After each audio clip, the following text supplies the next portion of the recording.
ఉష్ణోగ్రత. మనం రోజూ ఈ పదాన్ని వాడుతూనే ఉంటాం కదా. అసలు దీని అర్థమేంటి?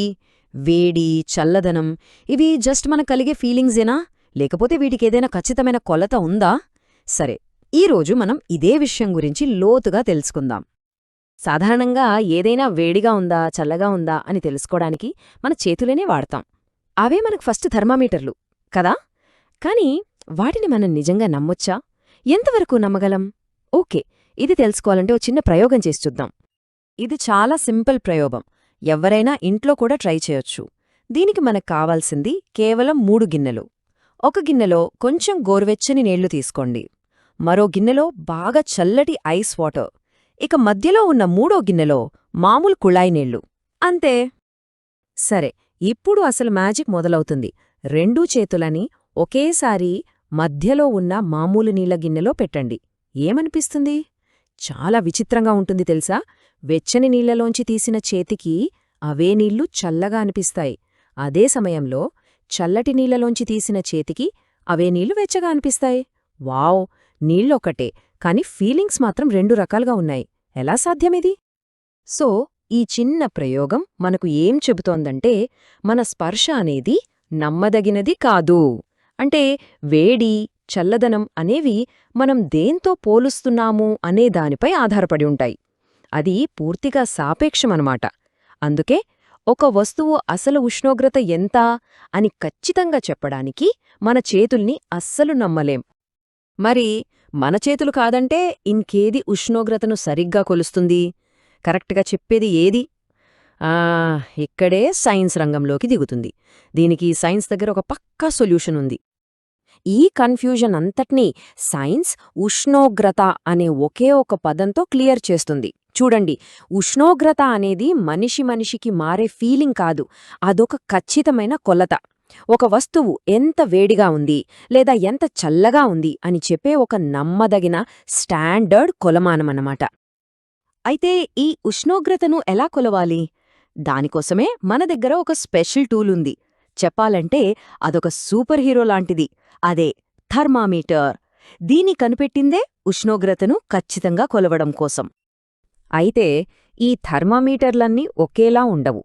అవసరాన్ని బట్టి, చేసే పనిని బట్టి రకరకాల థర్మామీటర్లు ఉంటాయి. వాటిలో తేడాలుంటాయన్నమాట. వీటన్నిట్లో మనందరికీ బాగా తెలిసిన థర్మామీటర్ ఏంటంటే క్లినికల్ థర్మామీటర్. అవును, మనకు జ్వరమొచ్చినప్పుడు ఇంట్లో వాడుతుంటాం కదా, అదే. పేర్లోనే ఉంది, ఇది కేవలం మనుషుల శరీర ఉష్ణోగ్రతను కొలవడానికే ప్రత్యేకంగా డిజైన్ చేయబడింది. సరే, ఒక్క డౌట్. మనం జ్వరం చూసుకునే థర్మామీటర్తో మరుగుతున్న నీళ్ల టెంపరేచర్ చూడగలమా? అస్సలు చూడలేం. ఎందుకంటే ఈ రెండిటి మధ్య చాలా పెద్ద తేడా ఉంది. ఇప్పుడు చూడండి, క్లినికల్ థర్మామీటర్ రేంజ్ చాలా తక్కువ. కేవలం 35 డిగ్రీల నుంచి 42 డిగ్రీల సెల్సియస్ మధ్యలోనే అది కొలవగలదు. అదే ల్యాబ్లో వాడే థర్మామీటర్ అయితే ఏకంగా -10 డిగ్రీల నుంచి 110 డిగ్రీల వరకు చాలా పెద్ద రేంజ్లో కొలవగలదు. అంతేకాదు, వాటిని వాడే పద్ధతి కూడా పూర్తిగా వేరు. మీకు పాతకాలం నాటి గాజు థర్మామీటర్లు గుర్తున్నాయా? లోపల పాదరసమనే ఒక మెరిసే ద్రవం కదులుతూ ఉండేది. కాని వాటితో ఒక పెద్ద సమస్య ఉండేది. అది పొరపాటున పగిలితే చాలా ప్రమాదం. ఎందుకంటే ఆ పాదరసం చాలా విషపూరితమైనది. అందుకే భద్రత కోసం వాటిని వాడటం మానేశారు. ఇప్పుడు వాటి స్థానంలో చాలా సురక్షితమైన, ఈజీగా వాడగలిగే డిజిటల్ థర్మామీటర్లు వచ్చేశాయి. డిజిటల్ థర్మామీటర్ వాడటం చాలా సులువు. కానీ కరెక్ట్ రీడింగ్ రావాలంటే కొన్ని సింపుల్ రూల్స్ పాటించాలి. వాడటానికి ముందు, వాడిన తరువాత దాని టిప్ని శుభ్రంగా కడగడం చాలా ముఖ్యం. అలాగే దాని నోట్లో పెట్టుకున్నాక బీప్ సౌండ్ వచ్చే వరకు ఓపికగా వెయిట్ చెయ్యాలి. ఈ చిన్న జాగ్రత్తలు తీసుకుంటే చాలు, మనకు కరెక్ట్ రీడింగ్ వస్తుంది. ఇక ఈ మధ్యకాలంలో ముఖ్యంగా కోవిడ్ టైం నుంచి మనం కొన్ని కొత్త రకం థర్మోమీటర్లని చూస్తున్నాం. మాల్స్లో, ఆఫీసుల్లో నుదుటి దగ్గర పెట్టి చెక్ చేస్తారు కదా, అవే నాన్ కాంటాక్ట్ ఇన్ఫ్రారెడ్ థర్మోమీటర్లు. చూడండి, టెక్నాలజీ ఎంత ముందుకు వెళ్ళిందో. ఇప్పుడు ఒకరి శరీరాన్ని తాకాల్సిన అవసరం లేకుండానే దూరం నుంచే ఉష్ణోగ్రతను ఖచ్చితంగా కొలవగలుగుతున్నాం. సరే, మన దగ్గర టూల్స్ ఉన్నాయి, కానీ అవి చూపించే నంబర్ని ఎలా అర్థం చేసుకోవాలి? అంటే థర్మోమీటర్లు మాట్లాడే భాషను మనం నేర్చుకోవాలి. ఆ భాషే ఉష్ణోగ్రత స్కేల్స్. మామూలుగా మన బాడీ టెంపరేచర్ ఎంత అని ఎవరైనా అడిగితే మనందరం ఠక్కున చెప్పే నంబర్ 37 డిగ్రీల సెల్సియస్. కరెక్టే కదా? ఇది దాదాపు అందరికీ తెలిసిన ఒక మ్యాజిక్ నంబర్ లాంటిది. అయితే ఇక్కడో చిన్న ట్విస్ట్ ఉంది. ఆ 37 డిగ్రీలు అనేది అందరికీ ఒకేలా ఉండాల్సిన రూలేమీ కాదు. అది కేవలం ఒక సగటు విలువ, అంటే యావరేజ్ అన్నమాట. నిజానికి ఆరోగ్యంగా ఉన్న ఒక్కో వ్యక్తి శరీర ఉష్ణోగ్రతలో కొద్దిగా తేడా ఉండటం చాలా సహజం. అది కొంచెం అటూ ఇటూగా ఉండొచ్చు. మనం టెంపరేచర్ గురించి చెప్పేటప్పుడు ప్రపంచవ్యాప్తంగా ముఖ్యంగా 3 స్కేల్స్ వాడతారు. మనం ఇండియాలో ఇంకా చాలా దేశాల్లో వాడేది సెల్సియస్. అందుకే మనం 37 డిగ్రీల సెల్సియస్ అంటాం. అదే అమెరికా లాంటి కొన్ని దేశాల్లో అయితే ఫారెన్హీట్ వాడతారు. ఇక మూడోది కెల్విన్. ఇది ఎక్కువగా సైంటిస్టులు తమ రీసెర్చ్ కోసం వాడతారన్నమాట.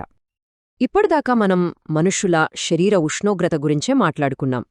కానీ ఒక్క విషయం గుర్తుంచుకోవాలి. ఉష్ణోగ్రత అనేది కేవలం జ్వరం చూసుకోడానికి మాత్రమే కాదు.